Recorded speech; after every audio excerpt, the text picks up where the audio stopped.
What's up, y'all? Welcome back to the Onyx Report, Black Masculinist news for the day. I am your host, as you know, Dr. Hasan Johnson, and today we're going to be looking at a clip that I was emailed. Shout out to Brother Mastermind. It's a clip dealing with a brother who's grappling with homelessness in this pandemic economy, and talking a little bit about the extent to which resources that are available to others don't always seem to find themselves available to Black men, especially in this circumstance. So let's take a look, and you can tell me what you think. So here we go. I was employed. I guess I was a sous chef with a private catering company. I started in around 2016, 2017, somewhere around there. And like I said, when I think we got laid off around March, the beginning of March of last year, and been off ever since. They've supposed to been bringing employees back, little by little, but then that changed. So I've been, like I said, I've been unemployed for like the last 14, almost 15 months, and which caused me to be homeless. And like I said, I've been sleeping various bus stops, pretty much anywhere I could find, and also try to make sure that I'm in a safe spot with the place that I am at. And it's been a struggle, been a very struggle. I applied for housing, try to get back on my feet, get a place to stay, things of that nature. And that hasn't been really worked out because, like, out here, when you apply for housing, the average time on the wait list is 2 to 3 years. Been a few situations where I slept at, because of certain situations where I've been able to catch the bus to come to some of the transit centers that I normally go to, and those areas have a lot of. I've seen everything from rats to roaches to you name it. And it's been a few times where I've been bitten by mosquitoes, roaches. Even before COVID, man, they have programs for single women. If you're a single parent and you're a woman, they'll get you an apartment right away. You go in there, apply, for WIC, food stamps, financial assistance, which we call it out here, we call it TANF. You apply for all that, man, they'll give you that assistance within less than a month. They'll get you straight away. But for some reason with men, they figure because you're a man, they figure you should figure, it's basically saying what I was saying. They say you're a man, you should be able to figure it out and do what you need to do. That's basically how it is. And they figure a woman, by them being a woman and being a single parent, they figure, they can't do the same, but it should be equal in both ways. And I've even, said, because we have meetings, they have like little town hall meetings, certain times of the year out here. And I've even been to some of those in the past, and just to voice my opinion on that. It should go both ways. Shouldn't matter if you're a man or a woman. If you need help, you should get it. They have all kind of programs for single parents. Like I say, if you're a single mom, you go to these WIC offices to apply for food stamps and things of that nature. They give it to them right on the spot. They don't have to wait. They don't have to worry about no back. They might do like a brief background check or something like that. But like I said, within less than a month, within like 3 weeks, they get an approval if you're going to apply for. Absolutely. Now, let me just stop in here for a quick second and add something to this. This is profound. It's powerful, especially for brothers who are going through this, right? But I did a show a few months ago where I talked about the man in the house rule, right? And this was something that was in place for a long period of time that basically argued that if men were even in the house, the family was not able to get state aid, right? They weren't able to get welfare. The idea for men who were single, right, even if they were out there, is that they couldn't get it as well because they were expected to find employment and scrape and scrap for themselves, even though that's not on the books anymore in a formal way. The man in the house rule is not formally applied. I did a show talking about the lingering effects of that and how it's still in place in terms of how welfare is distributed and the access men don't have. So what he's talking about is still in place. It's still happening, even though the law itself is no longer on the books formally.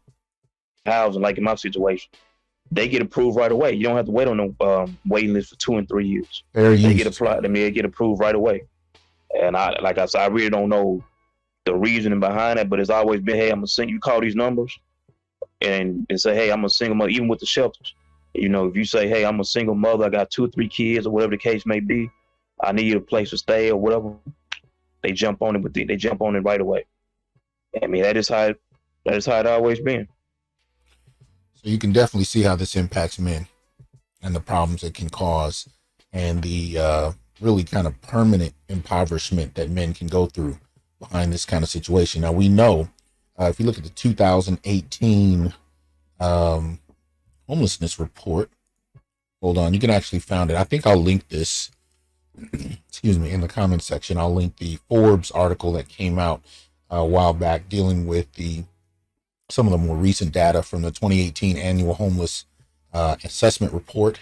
Although this, of course, is pre-pandemic, so we know it's most likely gotten much worse.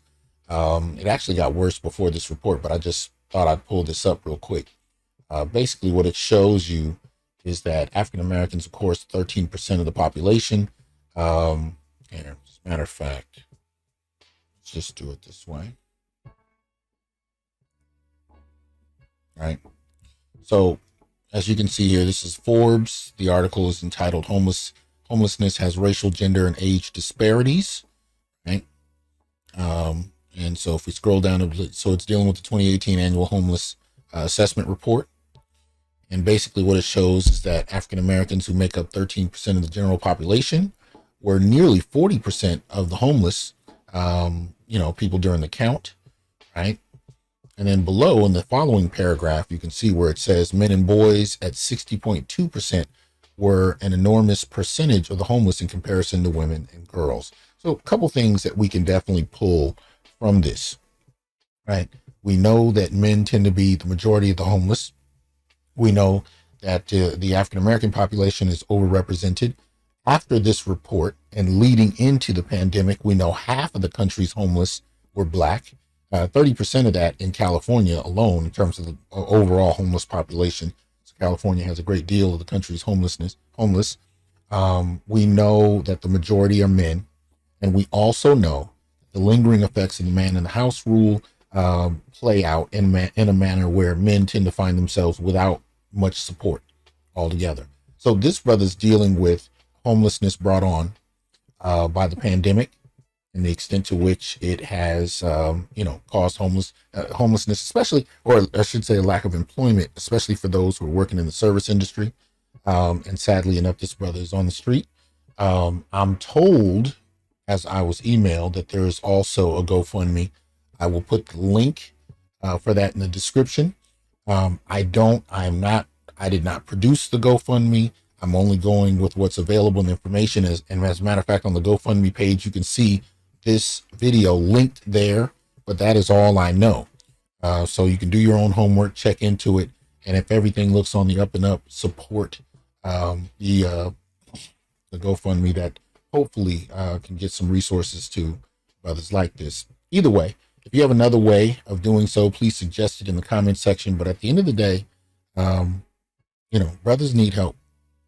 I've already gone over the COVID numbers in terms of who's dying. We know, even since last summer, that Black males, especially middle-aged Black males with comorbidities, were dying more than any other demographic in response to COVID. Now we know that there is an unreported impact in terms of homelessness on Black males in a manner that we probably won't know for a little minute.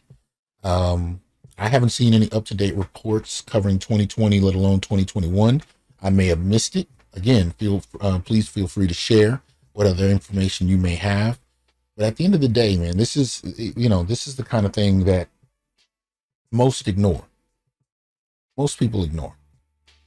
And when I saw it, it wasn't surprising, but it was nonetheless important because I know it's happening. I just don't know to what extent. I do know, based on previous data, even pre-pandemic data, that we were already overrepresented. So it had to be a problem once once the structure started to fall and break apart.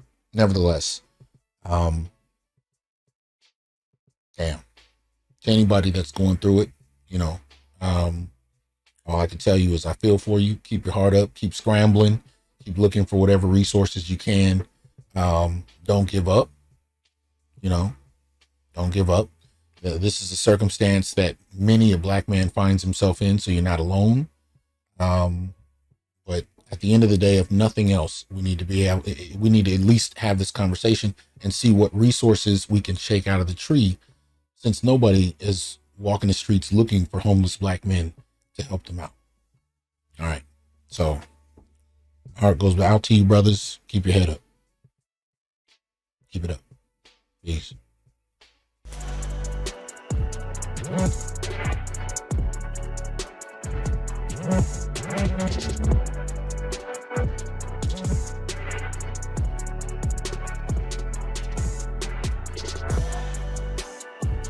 Yeah.